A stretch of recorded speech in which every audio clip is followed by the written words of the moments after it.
find a contractor? Oh yeah, why is that? Construction is booming everywhere. The industry can't keep up with the demands. The way the world is now, all of civilization is just burning down. People don't want to go outside. They want to fix up their homes. They want to turn them into fortresses. Yeah, people are moving out of the city, I guess. Funny how that's happening. It's the fourth turning. Big pardon? Historical events. They don't just happen. They're set into motion by great men, generational personae. And each one of these unleashes a turning that lasts about 20 years, more or less. And every 4 turnings is a seculum, the length of a human life. And at the end of each, there's a crisis. In this country, the crisis is always war. Revolution, 80 years later, Civil War. 80 years later, World War II. And that's coming up on 80 years now, so.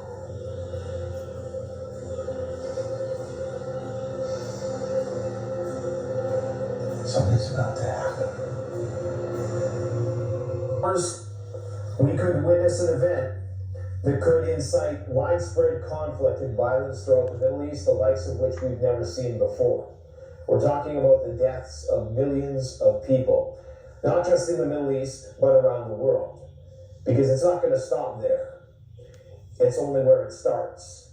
It will spread. Yet another in a string of incidents that precipitate a global conflict. And this could be it. This could be the trigger, depending on what is said in the speech. Now, I'm referring to a speech that's going to be given by Hassan Nasrallah, the Secretary General of Hezbollah. He has given Israel a clear, cut and dry ultimatum that if they do not withdraw all their forces from the Gaza Strip and declare an immediate ceasefire, that they are going to mobilize not only their forces, but the forces of the Muslim world abroad against Israel and its interests. In addition to the Hezbollah leader, the Brigadier General Esmail Khani, head of the Iranian Revolutionary Guard's Quds Force, who met in the Lebanese capital with Nasrallah on Tuesday, has also agreed to this ultimatum. So do you understand what this means? This means that this ultimatum, which will not be fulfilled, because Israel has not agreed to a ceasefire, contrary to what some people are saying. The U.S. White House has got them to agree to some tentative intermittent pauses, but not a ceasefire, certainly not a withdrawal from the Gaza Strip. That's never going to happen. And because now they've made this ultimatum, they are obligated to fulfill it, because there is a risk that they might lose popular support if they fail to fight on behalf of the Palestinian people. And that is not just Hezbollah, that's everywhere around the world. Okay, that is in this Middle Eastern upheaval. This inciting of violence is not going to be limited to the Middle East. This is going to be the call to action to sleeper cells. Now we're going to break down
When a nuclear bomb or missile explodes near the ground, great quantities of earth and debris are sucked up into the fireball and carried by the prevailing winds before falling back to Earth. This material is radioactive fallout. The particles look like grains of salt or sand.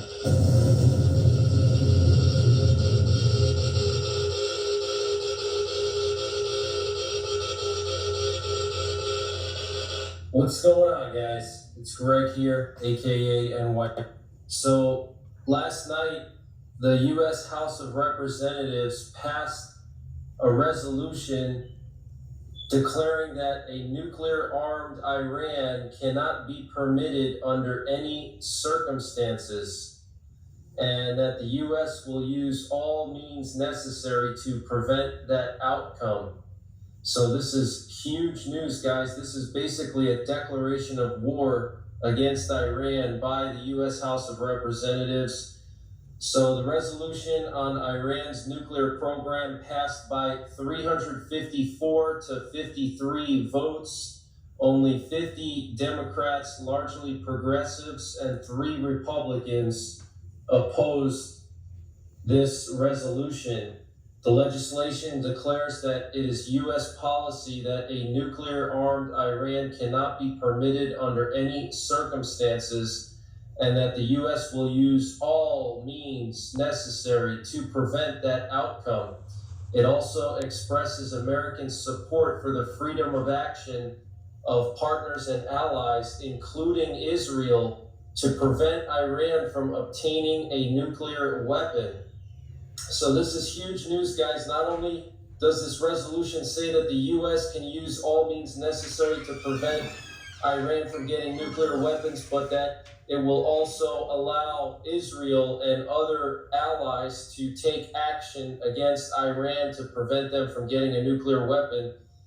So this is huge, guys, absolutely huge. It looks like the U.S. is setting up for a massive strike on Iran, and Putin signed a law revoking the ratification of the nuclear test ban treaty by Russia. So this would allow Russia to test nuclear weapons underwater and in the atmosphere. Okay, so that is absolutely huge. And last night we had a president.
Middle East. So apparently Hezbollah and Iran have informed the United States that the U.S. and Israel have until Friday, which is tomorrow, to end the aggression against Gaza. Otherwise, Iran and Hezbollah are going to enter into a direct war with Israel and the United States. And they're also going to have the entire resistance axis join in. So the resistance axis would be the Houthi rebels, the Iranian proxies in Syria and Iraq, Hezbollah, Iran itself, and, all these other jihadist groups. Okay, and this information is coming from the editor-in-chief of the London Rai Al-Yum newspaper, And this was stated by a journalist by the name of Abd al-Bari Atwan. And apparently he has some sources inside of Iran that told him that basically Hezbollah and Iran informed the U.S. that they have a deadline until Friday, which is before the leader of Hezbollah is going to be giving his speech to end the aggression against Gaza. Otherwise, it would mean entering into a direct war with the entire resistance axis, okay?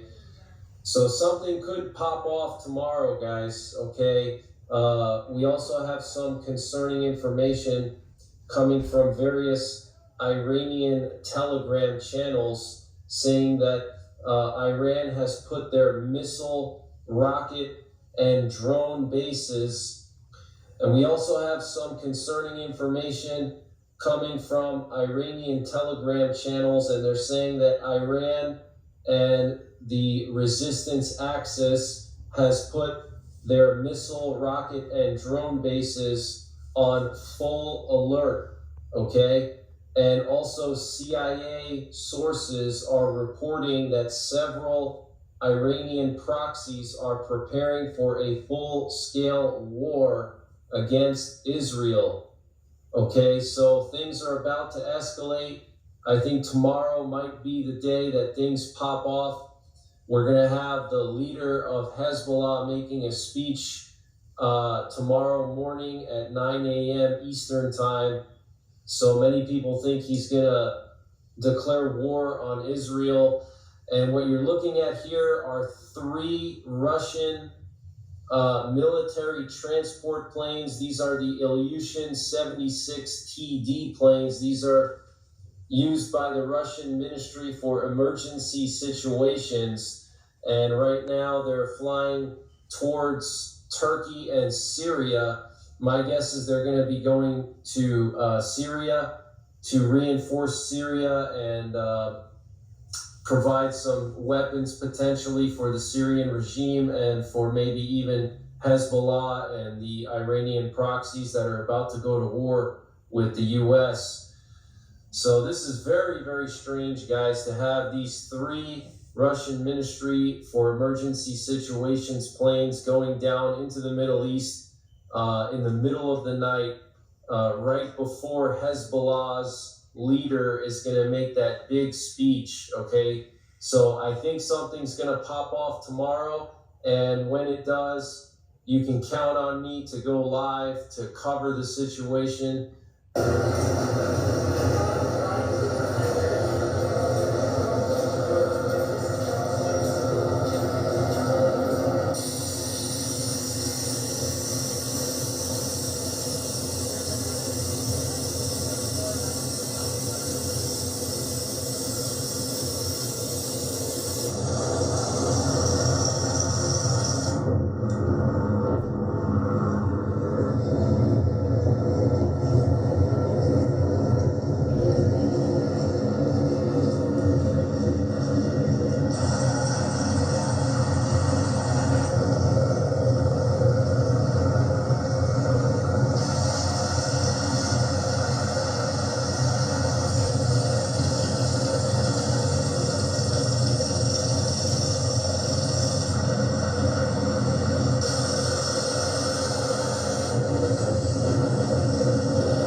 Time here in the United States, and I wanted to give you an update on the situation in the Middle East.